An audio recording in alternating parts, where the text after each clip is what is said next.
Heyo everybody, and welcome back to another A-Rank episode of Sonic Adventure 2 Battle. Today's episode is Pumpkin Hill, which actually didn't give me as much trouble as I thought it would, surprisingly enough. Despite how much I thought these levels would be an absolute pain. But I guess first off, a bit of advice for if you're trying to A-Rank this is, as you can see here, I just try and go around the area as fast as I can and try and find a ping on the radar, because otherwise, well, yes. And a quick tip for dropping faster is to use the drill claw and then just hit the A button again to resume your glide. Although I think you have to press it twice if you use the drill claw. Oh, there's the ping. There's the ping. And there's the first little emerald shard there. I kind of want to do a bit of explaining a bit for why there wasn't uploads on Monday and Tuesday. I had a bunch of family stuff come up, and it was kind of like it had to take priority over making videos, because, you know, family time is a good thing. You know. Yeah. Let's see, what else can I think of to talk about? I finally finished off my Club Nintendo stuff, so now I've got Platinum for that, and don't really have to take care of that jazz anymore. The game that actually rounded that out was Tales of the Abyss for 3DS, and the thing is, the GameStop I purchased it from new also happened to be the same one where I picked up a used copy of the PS2 version. Just a fun little tidbit there. But other than Pumpkin Hill being not as hard as I thought it would have been, I guess there wasn't really too much to it, other than the map is somewhat large, but it's not too bad to fly around. Unlike some later stages that I know. Yeah. I have to resort to using the stupid help monitors to try and actually find the stupid thing. That's what I don't like about the crawling maps. Sometimes I have to resort to these stupid maps. Or not the maps, that's close to help monitors. Yeah, that's right. Help monitors. Ugh. At least this rocket helps me with trying to find this emerald shard. I think it's actually stuck in the ground somewhere. Yeah, like right in here. Yep, that's right. And yeah, there we go. Through the fire and the flames. We'll carry on or something. I don't know. Either way, let's see this ting and boom. Anyway, yeah, just like that. I find it rather hilarious that I didn't A-rank it earlier, but then again, I'm not exactly the biggest fan of these giant maps. 100 rings! This was a pain to do, surprisingly, because it involved memorizing the locations of all the rings and not taking a hit, which can actually be a bit easier said than done. Specifically, I'm actually trying to remember here. Crap. I should have paid more attention to the footage I deleted. Oh well, such is life. But either way, the really big thing I should advise that you should hit is any of these balloons that are around, because those have ring power-ups in them. That'll help you get towards your goal of 100, like that 20, for example.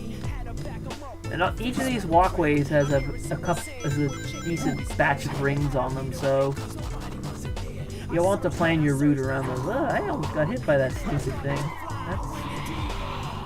Yeah, there's quite a few of these little walkways that'll give you a decent bump in rings, like right here. There's a bunch more balloons up in the air that have like 5 apiece, but there's like a chain of them, so it's essentially like 20 or so. Yeah.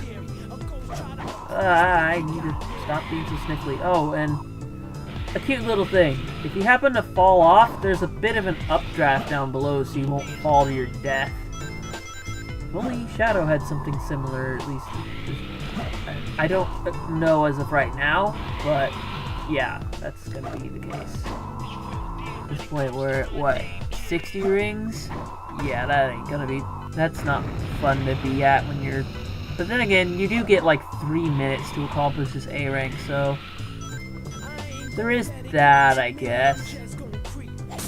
Although a cute little story, in a previous take of when I was trying to get a good route for hunting these rings, I actually discovered the location of where the next mission will be for the Lost Chow. I actually found the place of where to discover that on my own when trying to get through all of this. So, yeah, that's actually something kind of cute. And I hate these stupid ghosts.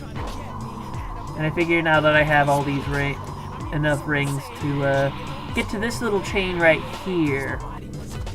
So you can just bop yourself on these balloons and you can get yourself your egg just like, you know, this and that. Boom. It was actually somewhat difficult to try and get the route correct because I forget things a lot. Alright. So, hilarious thing with the Chow mission coming up. I tried it once before, but I thought the thing was like, oh, how about a minute and a half? Turns out it only got me a B rank. So I'm like, how about a minute? Under a minute. And it worked, as you're about to see here in a bit. Basically, you're just trying to get a mad dash over to this part of Pumpkin Hill, and you really need to just use the rockets and the springs to get yourself high up enough in time. And then also try and remember the where the pedestal is in time for the Mystic Melody. For some reason I was thinking like Magic Whistle. I'm like, wait, what? That doesn't work. But yeah, there's that little Lost Chow right here. So if we can just get that, thank you. Alright. And now, oh wait, no, not the fun one. We got another thing of just like collect 3 emeralds in a random place with a time limit coming up here. 3 minutes. As you saw in the first part of this video, getting all the shards in 3 minutes, not really difficult. Just as long as you know where the shards will end up. So I think I'm thinking about it, that's not it. I'm still trying to search around. And then there's the ping. There we go. I realized it's here, so just punch some of these barrels and then you'll be on your merry way. I guess I decided against use the help computer to try and find it stubbornly on my own. I don't like those ledges at times. But here we go, and yeah. Just gotta use the springs and whatnot to help try and navigate your way around. I guess for the most part, from looking at this, I guess it's hidden underground? I'm not exactly aware at the moment, because it's been a bit... It hasn't been too long since I recorded this, but it's still kind of like...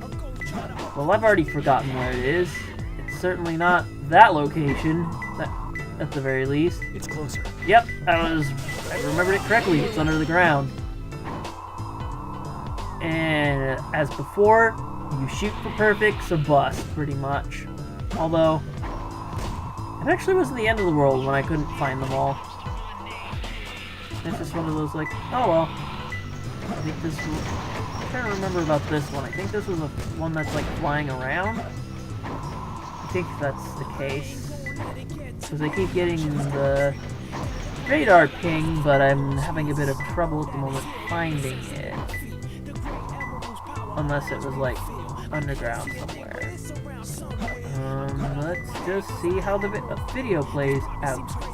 Oh, no, it's hidden under here. It's closer. And then the updraft. And I actually used that updraft to my advantage to get the shard. Which I think gave me another perfect. So we'll just see the scorching and the A pop up. And then we'll get to the fun mission. Where they have shit popping up everywhere. So, emblem, could we go on please? And here we are. Hard mode for Knuckles. To get this little bastard that's kind of a dick, you'll want to pick up a ring here because the first shard is actually located under the side of this, and they have a spinning ball and chain thing that, spike ball and pull whatever trap. And then you'll just want to keep flying around. The second one is actually buried inside a wall, as you'll see here in a moment. So I use that to take care of that enemy, who would be a pain in the ass otherwise. You can get just above the fire, but I'm stupid enough to just be all like, well, taking that hit like a boss. And then you'll probably just want to, yeah, try and get some more air, because the last one, of course, you'll need the sunglasses in order to acquire. Because they love to use a hidden spring on top of the church. And that's a ghost enemy that won't normally pop up in gameplay otherwise. Yeah, you need to take this bastard down if you want to have a good shot of getting at this last emerald shard. You can ignore the enemies down there. So what you do is stand on the tip top of here, pull out the sunglasses, boom a spring, and then there's your emerald shard. And yeah, that's hard mode in a nutshell. It actually is not as hard as some of the other. It's probably one of the easiest hard modes for Knuckle and Rouge that I've found so far. So I guess with that, I hope you enjoyed this video. Like, comment, subscribe, all the options and all that. I like seeing like you people like, come on, like to support this video series and whatnot. I really do appreciate it. It's all kinds of good fun. But I guess that's enough spiel for now. I guess with that, I'm the Nick, and I'll see you guys next time.